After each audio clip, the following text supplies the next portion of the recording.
The morning I got it on was nice. A nice May morning. What made it nice was that I'd kept my breakfast down, and the squirrel I spotted in algebra 2. I sat in the row farthest from the door, which is next to the windows, and I spotted the squirrel on the lawn. The lawn of Placerville High School is a very good one. It does not fuck around. It comes right up to the building and says howdy. No one, at least in my 4 years at PHS, has tried to push it away from the building with a bunch of flower beds or baby pine trees or any of that happy horse shit. It comes right up to the concrete foundation, and there it grows, like it or not. It is true that 2 years ago at a town meeting some bag proposed that the town build a pavilion in front of the school, complete with a memorial to honor the guys who went to Placerville High and then got bumped off in one war or another. My friend Joe McKennedy was there, and he said they gave her nothing but a hard way to go. I wish I had been there. The way Joe told it, it sounded like a real good time. 2 years ago, to the best of my recollection, that was about the time I started to lose my. So there was the squirrel, running through the grass at 9:05 in the morning, not 10 feet from where I was listening to Mrs. Underwood taking us back to the basics of algebra in the wake of a horrible exam that apparently no one had passed except me and Ted Jones. I was keeping an eye on him, I can tell you. The squirrel, not Ted. On the board, Mrs. Underwood wrote this. A equals 16. Miss Cross, she said, turning back. Tell us what that equation means, if you please. It means that A is 16, Sandra said. Meanwhile the squirrel ran back and forth in the grass, tail bushed out, black eye shining bright as buckshot. A nice fat one. Mr. Squirrel had been keeping down more breakfasts than I lately, but this morning's was riding as light and easy as you please. I had no shakes, no acid stomach. I was riding cool. All right, Mrs. Underwood said. Not bad, but it's not the end, is it? No. Would anyone care to elaborate on this fascinating equation? I raised my hand, but she called on Billy Sawyer. 8 plus 8, he blurted. Explain, I mean it can be. Billy fidgeted. He ran his fingers over the graffiti etched into the surface of his desk. SMLDK. Hot shit. Tommy 73. See, if you add 8 and 8, it means, shall I lend you my thesaurus? Mrs. Underwood asked, smiling alertly. My stomach began to hurt a little. My breakfast started to move around a little, so I looked back at the squirrel for a while. Mrs. Underwood's smile reminded me of the shark in Jaws. Carol Granger raised her hand. Mrs. Underwood nodded. Dead. Doesn't he mean that 8 plus 8 also fulfills the equation's need for truth? I don't know what he means, Mrs. Underwood said. A general laugh. Can you fulfill the equation's truth in any other ways, Miss Granger? Carol began, and that was when the intercom said, Charles Decker to the office, please. Charles Decker, thank you. I looked at Mrs. Underwood, and she nodded. My stomach had begun to feel shriveled and old. I got up and left the room. When I left, the squirrel was still scampering. I was halfway down the hall when I thought I heard Mrs. Underwood coming after me, her hands raised into twisted claws, smiling her big shark smile. We don't need boys of your type around here. Boys of your type belong in Greenmantle or the reformatory or the state hospital for the criminally insane, so get out, get out, get out. I turned around, groping in my back pocket for the pipe wrench that was no longer there, and now my breakfast was a hard hot ball inside my guts. But I wasn't afraid, not even when she wasn't there. I've read too many books. I stopped in the bathroom to take a whiz and eat some Ritz crackers. I always carry some Ritz crackers in a baggie. When your stomach's bad, a few crackers can do wonders. 100,000 pregnant women can't be wrong. I was thinking about Sandra Cross, whose response in class a few minutes ago had been not bad, but also not the end. I was thinking about how she lost her buttons. She was always losing them, off blouses, off skirts, and the one time I had taken her to a school dance, she had lost the button off the top of her Wranglers and they had almost fallen down. Before she figured out what was happening, the zipper on the front of her jeans had come halfway unzipped, showing a V of flat white panties that was blackly exciting. Those panties were tight, white, and spotless. They were immaculate. They lay against her lower belly with sweet snugness and made little ripples while she moved her body to the beat until she realized what was going on and dashed for the girls' room, leaving me with a memory of the perfect pair of panties. Sandra was a nice girl, and if I had never known it before, I sure God knew it then, because we all know that the nice girls wear the white panties. None of that New York shit is going down in Placerville, Maine. But Mr. Denver kept creeping in, pushing away Sandra and her pristine panties. You can't stop your mind. The damn thing just keeps right on going. All the same, I felt a great deal of sympathy for Sandy, even though she was never going to figure out just what the quadratic equation was all about. If Mr. Denver and Mr. Grace decided to send me to Greenmantle, I might never see Sandy again, and that would be too bad. I got up from the hopper, dusted the cracker crumbs down into the bowl, and flushed it. High school toilets are all the same. They sound like 747s taking off. I've always hated pushing that handle. It makes you sure that the sound is clearly audible in the adjacent classroom and that everybody is thinking, well, there goes another load. I've always thought a man should be alone with what my mother insisted I call lemonade and chocolate when I was a little kid. The bathroom should be a confessional sort of place. But they foil you. They always foil you. You can't even blow your nose and keep it a secret. Someone's always got to know. Someone's always got to peek. People like Mr. Denver and Mr. Grace even get paid for it. But by then the bathroom door was wheezing shut behind me and I was in the hall again. I paused, looking around. The only sound was the sleepy hive drone. That means it's Wednesday again. Wednesday morning, 9:10. Everyone caught for another day in the splendid sticky web of mother education. I went back into the bathroom and took out my flare. I was going to write something witty on the wall like Sandra Cross wears white underpants. And then I caught sight of my face in the mirror. There were bruised half-moons under my eyes, which looked wide and starry. The nostrils were half-flared and ugly. The mouth was a white, twisted line. I wrote "eat shit" on the wall until the pen suddenly snapped in my straining fingers. It dropped on the floor and I kicked it. There was a sound behind me. I didn't turn around. I closed my eyes and breathed slowly and deeply until I had myself under control. Then I went upstairs. The administration offices of Placerville High are on the 3rd floor, along with the study hall, the library, and room 300, which is the typing room. When you push through the door from the stairs, the first thing you hear is that steady clickety-clack. The only time it lets up is when the bell changes the classes or when Mrs. Green has something to say. I guess she usually doesn't say much, because the typewriters hardly ever stop. There are 30 of them in there, a battle-scarred platoon of gray Underwoods.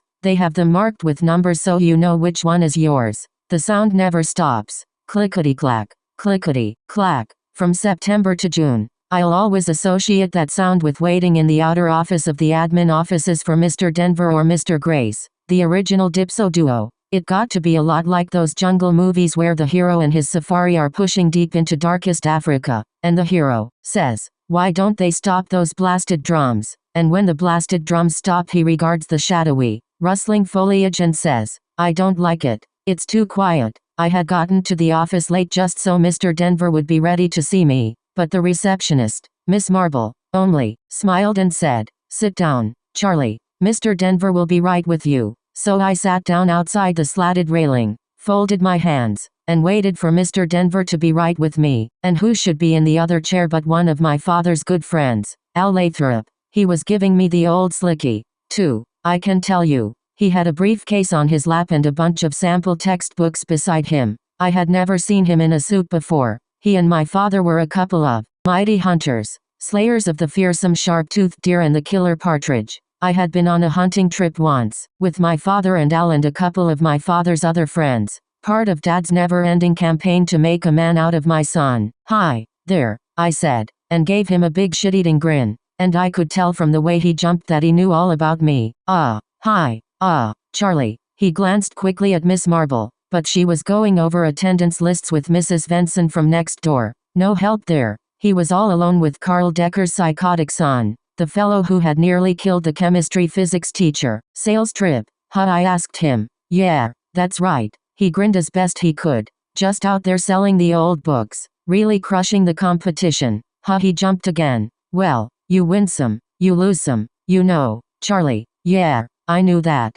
All at once I didn't want to put the needle in him anymore. He was 40 and getting bald and there were crocodile purses under his eyes. He went from school to school in a Buick station wagon loaded with textbooks and he went hunting for a week in November every year with my father and my father's friends, up in the Allagash. And one year I had gone with them. I had been 9, and I woke up and they had been drunk and they had scared me. That was all. But this man was no ogre. He was just 40 baldish and trying to make a buck. And if I had heard him saying he would murder his wife, that was just talk. After all, I was the one with blood on my hands. But I didn't like the way his eyes were darting around, and for a moment, just a moment, I could have grabbed his windpipe between my hands and yanked his face up to mine and screamed into it. You and my father and all your friends, you should all have to go in there with me. You should all have to go to Greenmantle with me, because you all in it. You all in it. You all a part of this. Instead I sat and watched him sweat and thought about old times. I came awake with a jerk out of a nightmare I hadn't had for a long time.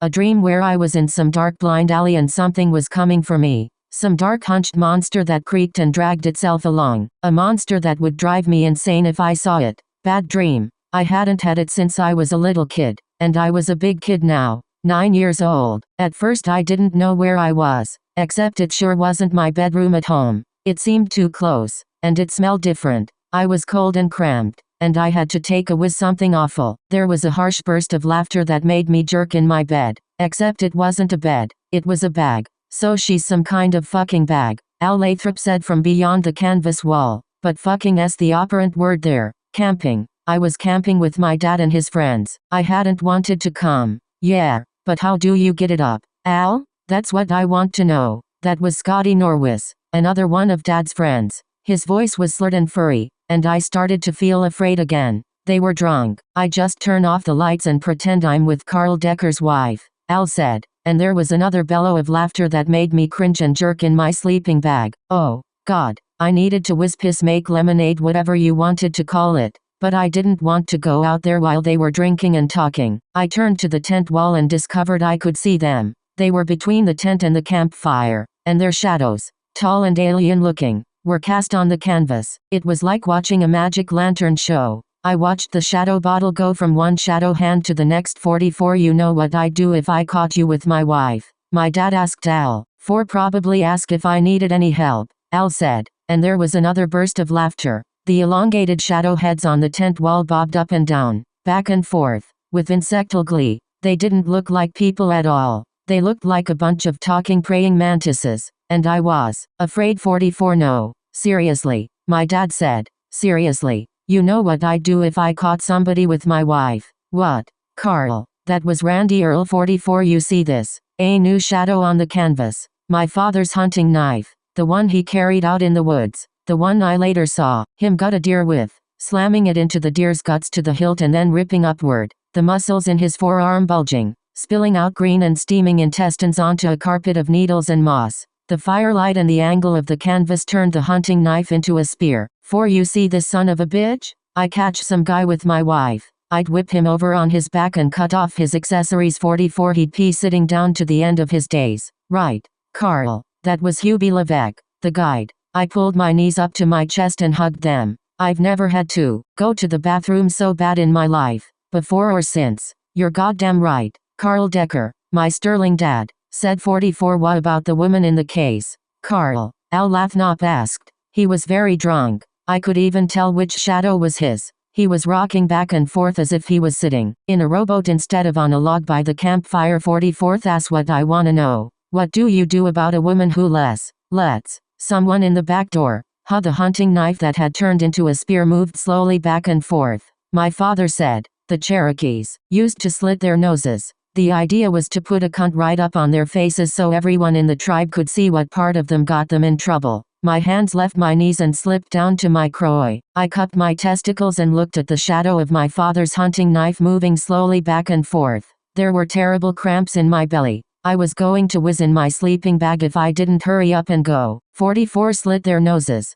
Randy said. That's pretty goddamn good. If they still did that, half the women in Placerville would have a snatch at both ends. 44 Not my wife, my father said very quietly, and now the slur in his voice was gone, and the laughter at Randy's joke stopped in mid-roar. 44 No, course not, Carl, Randy said uncomfortably. 44 Hey, shit, have a drink. My father's shadow tipped the bottle back. 44 I once slit her nose, Al Lathrop said. 4TD blow her goddamn cheatin' head off. There you go, Hubie said. 4T11 drink to it. I couldn't hold it anymore. I squirmed out of the sleeping bag and felt the cold October air bite into my body, which was naked except for a pair of shorts. It seemed like my cock wanted to shrivel right back into my body, and the one thing that kept going around and around in my mind, I was still partly asleep, I guess, and the whole conversation had seemed like a dream, maybe a continuation of the creaking monster in the alley. Was that when I was smaller, I used to get into my mom's bed after Dad had put on his uniform and gone off to work in Portland. I used to sleep beside her for an hour before breakfast. Dark, fear, firelight, shadows like praying mantises. I didn't want to be out in these woods 70 miles from the nearest town with these drunk men. I wanted my mother. I came out through the tent flap, and my father turned toward me. The hunting knife was still in his hand. He looked at me, and I looked at him. I've never forgotten that. My dad with the reddish beard stubble on his face and a hunting cap cocked on his head and that hunting knife in his hand. All the conversation stopped. Maybe they were wondering how much I had heard. Maybe they were even ashamed. 44 What the hell do you want? My dad asked, sheathing the knife. 44 Give him a drink, Carl, Randy said, and there was a roar of laughter. Al laughed so hard he fell over. He was pretty drunk. I got a whiz, I said. Then go do it, for Christ's sake, my dad said. I went over in the grove and tried to whiz. For a long time it wouldn't come out. It was like a hot soft ball of lead in my lower belly. I had nothing but a fingernail's length of penis. The cold had really shriveled it. At last it did come, in a great steaming flood, and when it was all out of me, I went back into the tent and got in my sleeping bag. None of them looked at me. They were talking about the war. They had all been in the war. My dad got his deer 3 days later, on the last day of the trip. I was with him. He got it perfectly, in the bunch of muscle between neck and shoulder, and the buck went down in a heap, all grace gone. We went over to it. My father was smiling, happy. He had unsheathed his knife. I knew what was going to happen, and I knew I was going to be sick, and I couldn't help any of it. He planted a foot on either side of the buck and pulled one of its legs back and shoved the knife in. One quick upward rip, and its guts spilled out on the forest floor, and I turned around and heaved up my breakfast. When I turned back to him, he was looking at me. He never said anything, but I could read the contempt and disappointment in his eyes. I had seen it there often enough. I didn't say anything either,